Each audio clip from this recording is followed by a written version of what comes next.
With one of my favorite people, Gay Hendricks, and this is one of my favorite books. It's called The Big Leap. It was a big transformation for me reading it, and an even bigger transformation meeting you and talking about this whole concept of upper limits. So that's what we're going to discuss now.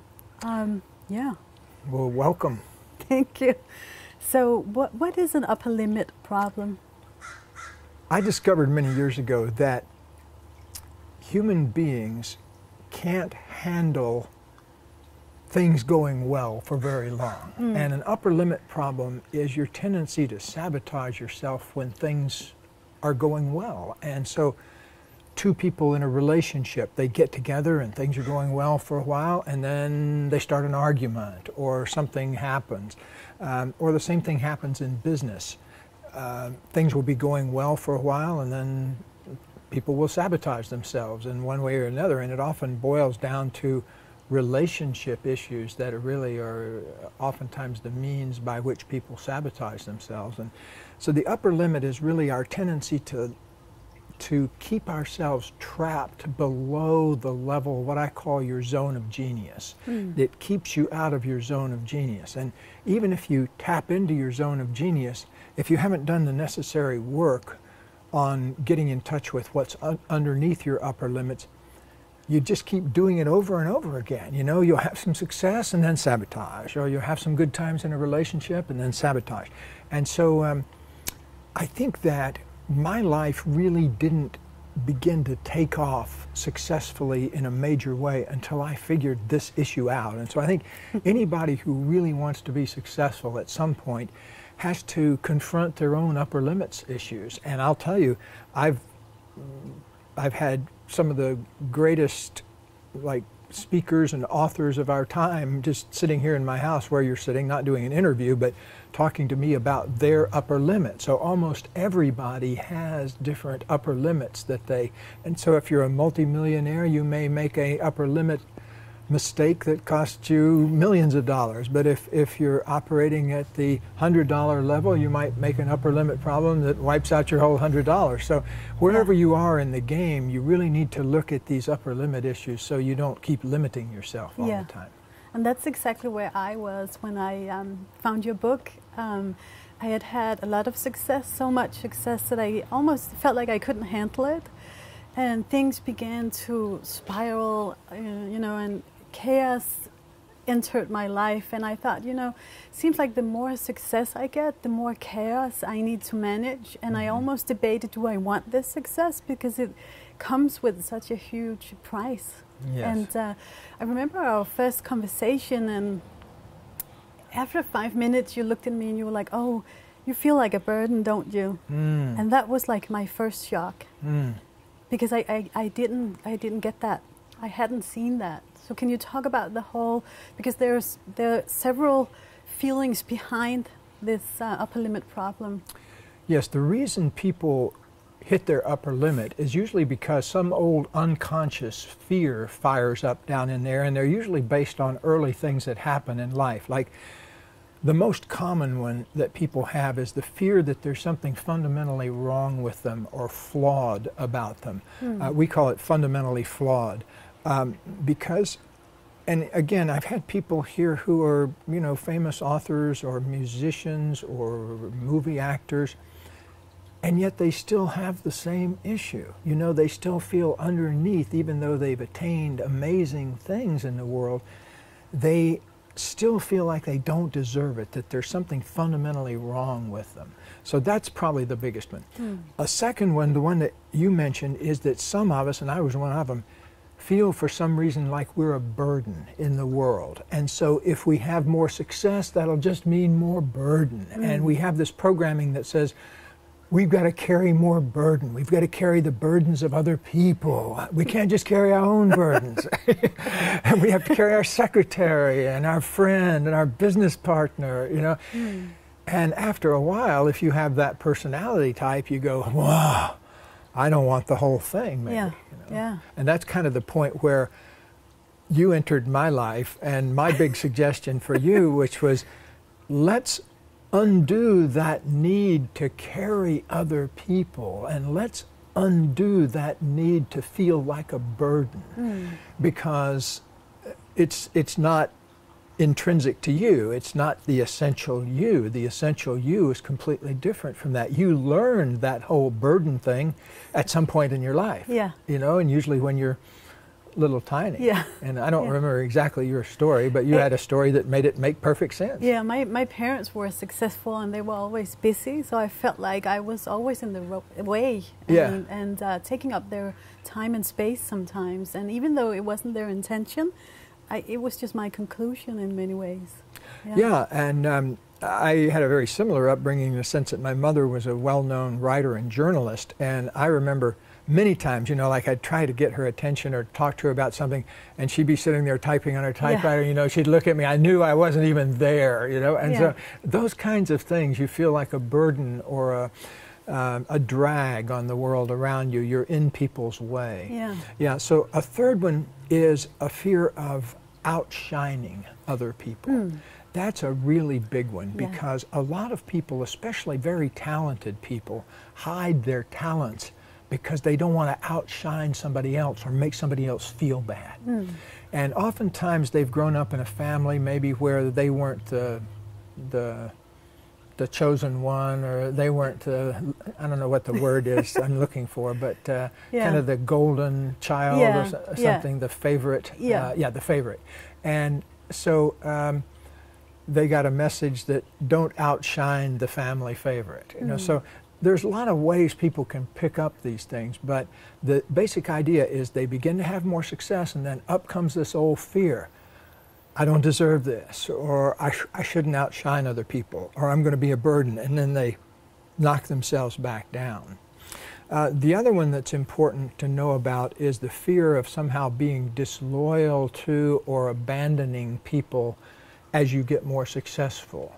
A lot of people have a fear that keeps them from being successful because they think, okay, if I'm more successful, that'll mean I'm disloyal to my parents or my family or my community or something. And maybe they come from a community where, you know, there aren't that many successful people. And so a lot of times people keep themselves hidden because of that. But the good thing to know, Christine, is it's all about fear, and fear is here. Okay, it's not over there somewhere. And all you need to do is unwind that a little bit, and then things start showing up differently. I think you and we talked, and then you did a lot of breathing. And then in the beginning, I was like, I know how to breathe. I mean, this is a little bit a stupid problem to have, but I didn't. I was breathing, you know. You were breathing like a burden. Yes, that's what I could see, is you were taking those breaths that were like being a burden. And so once I spotted that and got you breathing a little bit better, breathing is a very fundamental process, and I'm maybe the only person on earth that's written 3 different books on breathing. I'm such a fan of breathing, and none of my colleagues could even believe that I was writing 1 book on breathing, much less 3. But in the Big Leap, in the Big Leap, you really, if you're going to take your big leap in life, you've got to do it in your body. You can't just do it in your mind, because if you get expanded in your mind and you haven't done the work down here to kind of get yourself accustomed to it, you'll just sabotage yourself. Yeah, that was a big problem to me too. I'm raised in the head, basically, and I was raised to ignore the body, basically. Either way, that's what I picked up. And so I was trained to be an academic, and you know, I always praised for using my head, and we didn't talk too much about the body. And once I you know, went on having a business and becoming a mother, the body just felt a necessary place to visit. Yes. You know, I couldn't really do it without having that part of me with me. It's really important, especially In your 30s, I notice that it's a time of re-owning your body a lot of times. I know when I was in my 30s, it was all about owning my feelings and owning my place in the world and that kind of thing, more and more of my body. I mean, it's true in your 40s, 50s, 60s, and 70s too. You have to keep owning more of yourself, but when you're in your 30s, it's a very rich time to be doing that. Yeah, it was for me anyway, or it is. I'm still in my 30s a little bit. Yeah. Yeah. Good. So then we discover this about ourselves, you know, the reason why we have the upper limits, and we discover what they are. And then I think it's a matter of taking the journey and facing your fears, because for me it was so fearful. Once I understood the concept, you know, you were like, oh, okay, I'll talk to you next time, so don't do that again. And I'm like, oh, okay.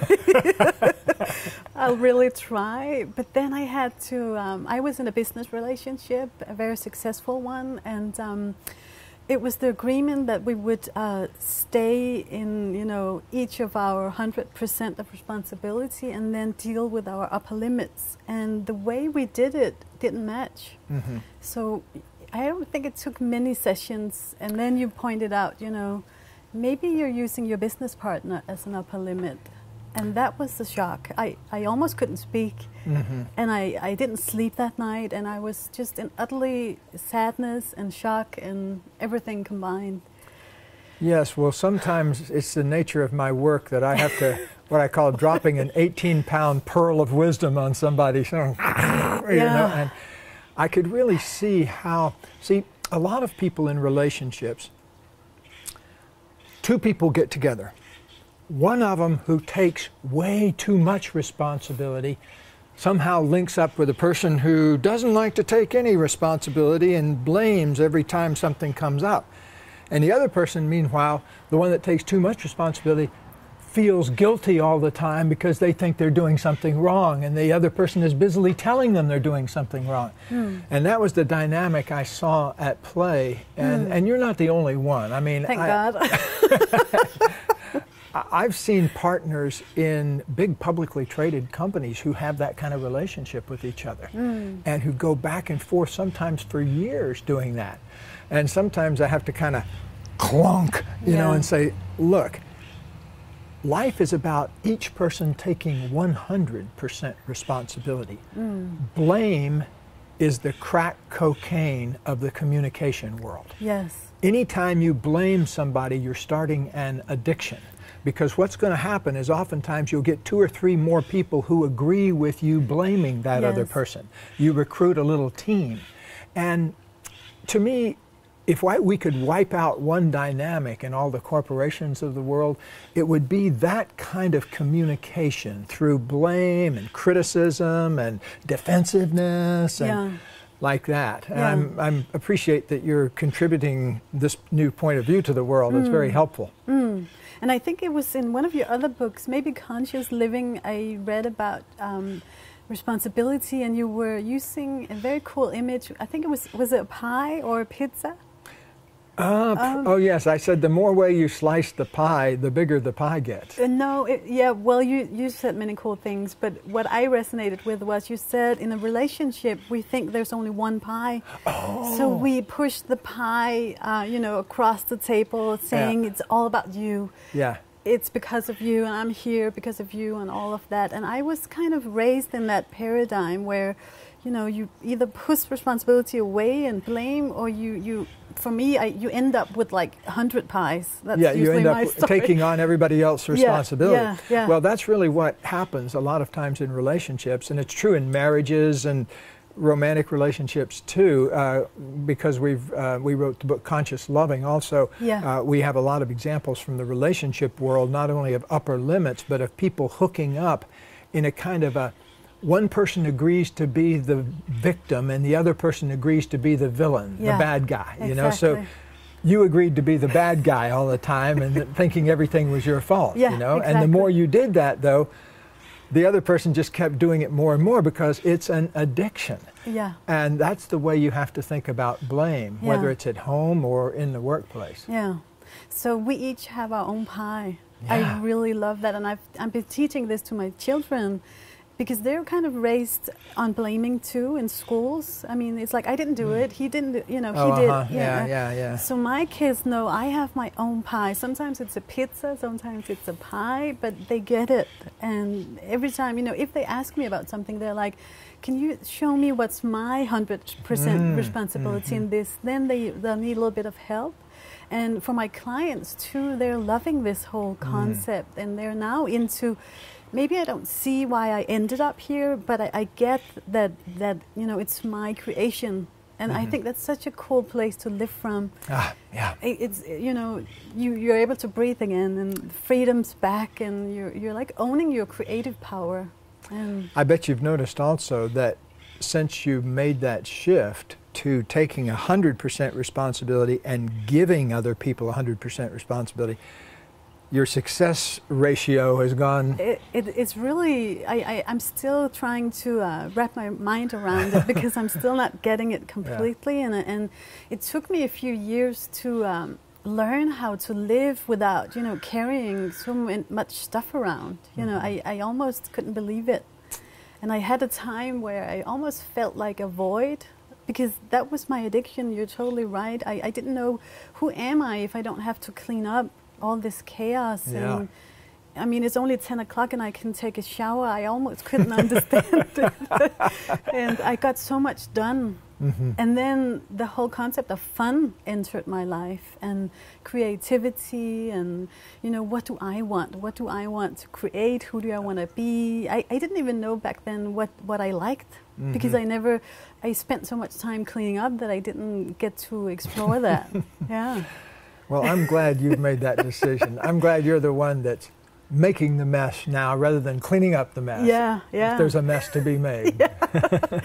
And I think then I had a period where I thought, you know, this is quite an easy concept. I mean, once you get it, it's pretty simple what to do and what not to do. And yet I found that so many people are not willing to go there, at least with me. Well, also too, in society and school and just about everywhere else in the media, like when you see a story on television, they always want to have a victim and a villain. You know, they never come up to a person who's been mugged and they say, hey, take a moment to think about why this was inevitable in your life. That's a TV show I'd watch. That's the kind of news I'd watch. I mean, I'm going to hold the vision that's going to, you know, that's the way we should do it very soon, I think. Nothing else would make sense in my world. Me either, because if you think about it, in society there's lots of places you can go and people you can call to avoid responsibility. But there's very few places you can call and say, hey, I'd like to take responsibility for a repetitive issue in my life. Can I have some help doing that? So you're providing that service. Yes, I am.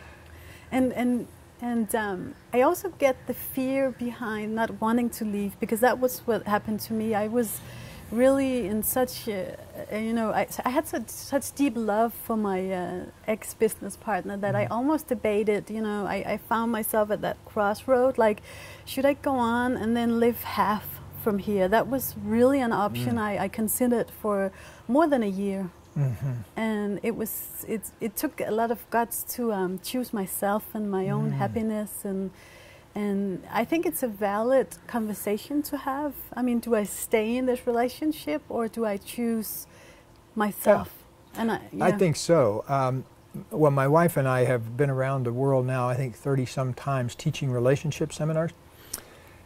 And one of the biggest questions we ever get is somebody will stand up in the audience and say, how do I know when it's time to leave a relationship, whether it's a business relationship or a personal relationship? And one thing that we always do, there's no way I can ever answer that for someone, and you know, I didn't answer that for you either. What I ask you to do is tune in inside and find out, has the level of pain gotten to the point where there's no possibility left? And also, take a moment and figure out what you would use the energy for that's being consumed in this problem what would you use that energy for? You know, and people go, oh, you know what I'd do? I'd be doing this, and I'd be doing that, and I'd be doing it. Well, that's how we know these relationship addictions are an upper limit problem, because as soon as the person frees themselves from the relationship, their success goes through the roof. They're happier, they're healthier, they are more fulfilled, and it's not a good service to the other person either. That's a good point. We give them permission to look at themselves and figure out what they want to do from now on. Yeah. Yeah, because if a person keeps choosing to see the world through the lens of I'm the victim and you did it to me, you're the person who did it wrong, you know their life is not going to go well. I mean, because eventually they'll, you know, people don't like to be around you when you're in that state of consciousness. And so one of the sad things of life that I've experienced, like one of my very dearest friends and closest colleagues many years ago, had you asked me when I was, say, 30 years old, are you two going to be best friends all your life? I would have said, yeah, you know, he's one of my greatest friends, and I always call him to talk about, you know, issues in my work, and, you know, he's a psychiatrist, and so we talk back and forth a lot. But then some things started happening in his life, and particularly he started drinking more than I was comfortable being around. And he had a personality that after he would drink some alcohol, he would start getting kind of belligerent and angry and critical of other people. And after a bunch of conversations with him, I just said, basically, I can't be around that anymore, you know? And, well, interestingly enough, after I made that decision, a few years went by, and then something happened that finally he got the message, you know, and so things turned around there. But as long as he was continuing that kind of an addiction where he was looking at everybody else in the world as, you know, the wrong ones and he was the right one and that kind of thing, things just continued not to go well.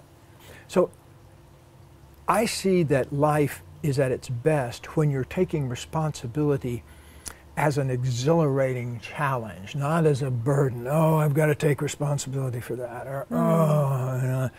But to me, it's the most exciting thing in the world to suddenly wake up one day and say, oh, I'd like to take charge of how my love life goes. And, oh, I'd like to take charge of how my business life goes. Yeah. That's an exciting moment. It is.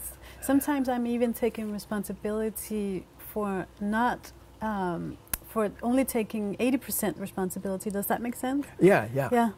Because then I get a time to breathe, and I'm owning the fact that I don't have either the energy or the whatever resources to deal with it. I'm not ready, basically. And I think that's a beautiful thing too in relationships. It's really a matter of taste, you know, the tempo we grow in. I think that's what I found, that I've always been a very fast learner, and sometimes when I learn fast, I'm in a new place, and then I tend to leave some people behind, and I think it's okay. Some of them catch up, and others, they surpass me. And that's really true. I've seen many people, once they do take 100% responsibility for themselves, things move very quickly in their lives too. Yeah. The other thing that's in the big leap, of course, is the zone of genius. Yes, talking about the zone of talk genius. about that. See, what keeps people out of their zone of genius are these upper limit problems and these kind of dramas, relationship dramas that we're talking about. What happens as you start letting go of those kind of dramas is you have more space to ask yourself, what is it that I most love to do? And what are my unique abilities? You and I had lots of conversations about what are your unique abilities and what do you most love to do? And I think that at the time you told me one of the things that you most love to do is what we're doing right now. Yeah, exactly. Yeah. So congratulations on having turned yourself into a life where you're getting to do what you most love to do. Yeah.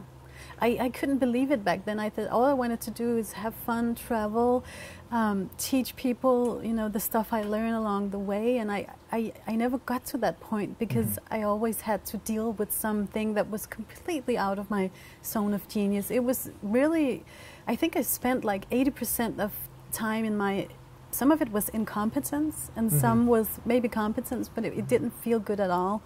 And the good days I had, they were in the zone of excellence. And you know, that's nice. You get a lot of rewards and people applaud you, but it's not that blissful like feeling where you almost can't breathe because the fun is so big and you're bubbly inside and all of that. Yeah. And I remember you said, I want to live like 90% in the zone of genius, and I thought, is that even possible? And yes. So that was another shock for me that we get to choose that. Well, I started out, when I first had these ideas 30 or 40 years ago and started applying to myself, I realized, oh, I'm spending maybe 5 or 10% of my time in my zone of genius. Yeah. And then I'm complaining that I'm not getting my real work done. Exactly. But it's a matter of choice, you know. And so I just began spending 15% instead of 10% and 20%. And then about 20 years ago, I realized I was spending half my time in my zone of genius. And I remember saying to Katie, my wife, you know what, I'd like to aim for 70%, you know, and that seemed like ridiculously high. Yeah. But for the past, at least, let's see, since 2001, 2, 3, along in there, I would say I've been spending 90% of my time in my zone of genius.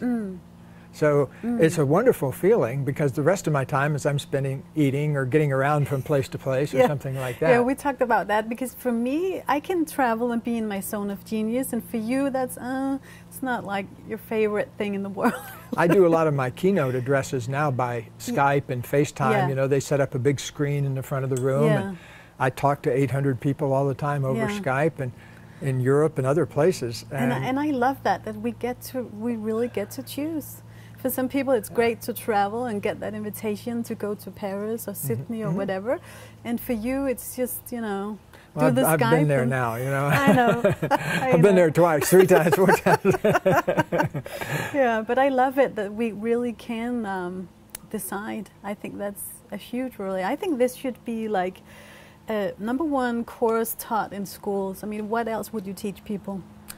I mean, you know, you're not the first person to mention that, and when I think about that, I feel so excited about that. I don't know how to write a book for first graders, but if somebody's out there that wants to, I'll definitely I've had help success, you know, how do you say it, morphing this stuff so kids can get it.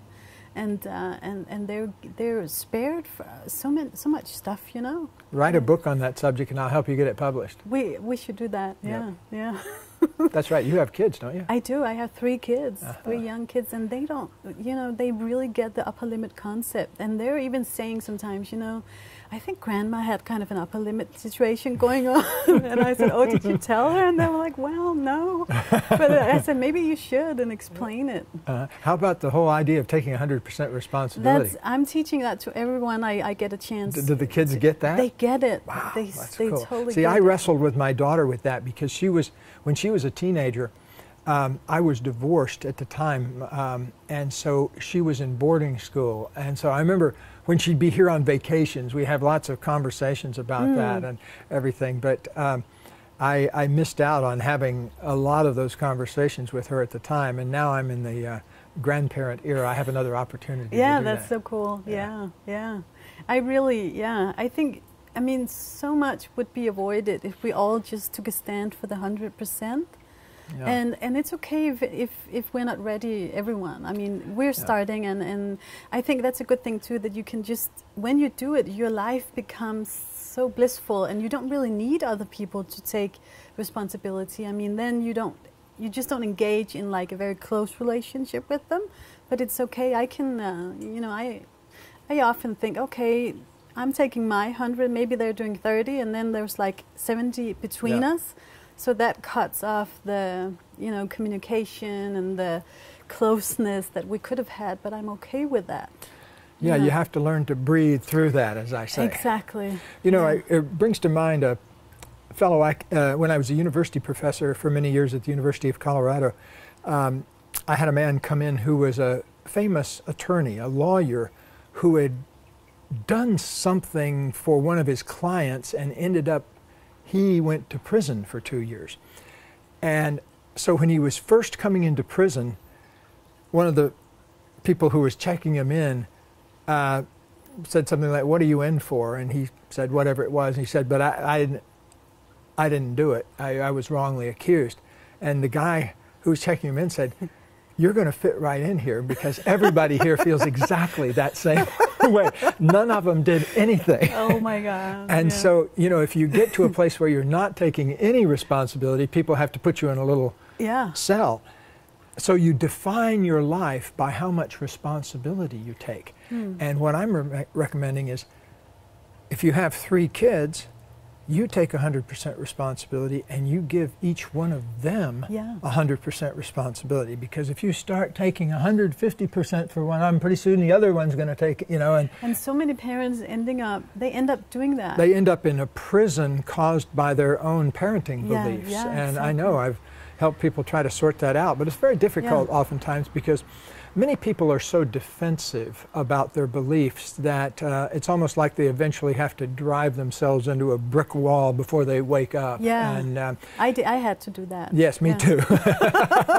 Well, at age 24, I weighed 300 pounds instead of 180 pounds. I was smoking 2 or 3 packs of cigarettes a day. I wore glasses. You know, once I took responsibility for my life, I lost 100 pounds in a year, and I changed my vision so I didn't have to wear glasses even, and things changed in my life. And it all has to do with where you locate the responsibility. If you give it all away to somebody else, then you don't get to make any choices in your life. And I say go to the other extreme. Take 100% and give 100% to everybody else. Exactly. Yeah. Do you think we can live our life and then just completely don't have any upper limit problems? Or do you think it's an option every time we grow? I think, well, first of all, I think it's theoretically possible. But having just had my knee replaced, you're going to have to take responsibility. I have a new bionic knee as of 3 months ago, and so that was my upper limit. I was busily dancing back in June, and all of a sudden, you know, and so I end up a couple of months later having a knee replacement. Thank goodness they have technology now for doing those kinds of things, because now I'm back dancing again, and so. So anyway, theoretically possible, but I think just aim for a percentage. You know, I want to live 95% in my zone of genius, you know. And once you get focused on your zone of genius, it becomes more and more painful to spend time in your upper limit. It does, You know, you don't want to be around people that bring you down, you know. And I've even changed shops I go to, because there was this one shop I used to go to where the guy would walk in the door, he knew I was a psychologist and wrote self-help, and it's like before I'd even buy anything, he'd be telling me these terrible things that had happened in his marriage, you know. So shopping almost became an upper limit. It became an upper limit for me. And so anyway, I think that it's theoretically possible. I hope I'm heading in that direction. But I think what we need to do is to be extremely accepting and loving of ourselves for having upper limits, because you don't want to beat yourself up for having upper limits. You want to love yourself and understand them. Because it's a lot easier to grow with love than it is, to me anyway, than grow with a sledgehammer. And I know, because I used to apply my own sledgehammer from inside. I've done that too. So we do the best we can, and then, you know, grow from there. Is there anything else we need to, well, there's one thing that was a big thing for me too, when you said, if you don't take responsibility for your upper limits, or if you even take responsibility for other people's upper limits, they become your upper limit. That was such a big thing for me, because I quickly avoided or ended my own upper limits, but then the ones I had delegated in other people, they were so difficult to end for me. I know, because well, to give you a really awful example from our own personal life, my wife and I, about 1997 or so, had a person running our institute for a couple of years who ended up embezzling money from us for several years without us knowing it, because the amounts she took were, you know, like $10,000 here, $3,000 here, that kind of thing. So it was never anything that, you know, kind of went above the line. But the horrible thing was, I mean, the emotional factors from our standpoint, you know, of having placed our trust in someone. It was heartbreaking, really, because we had loaned this person money to buy a new car at one point and done various generous things with her, and then to find out she'd been stealing from us the whole time, it was awful. And it cost us a lot of money, of course, to get it fixed, but the worst part was the emotional aspect of that sense of violation and betrayal. But when we looked at it inside and got out of the victim position, we realized, oh, that was our upper limit issue, you know? And so next time we hired this amazing person, you know, and he worked for us for many years and then moved on, and now we have this amazing person. And so now for the past 15 years, because we kind of got the message, we didn't have to repeat the pattern. And that's so great. And so what happens a lot in life as you grow and expand, it's kind of like a spiral. When you spiral past a situation, you may have some little segment of it left that you need to deal with, but it's all in the process of going higher and higher. Good thing. Thank goodness.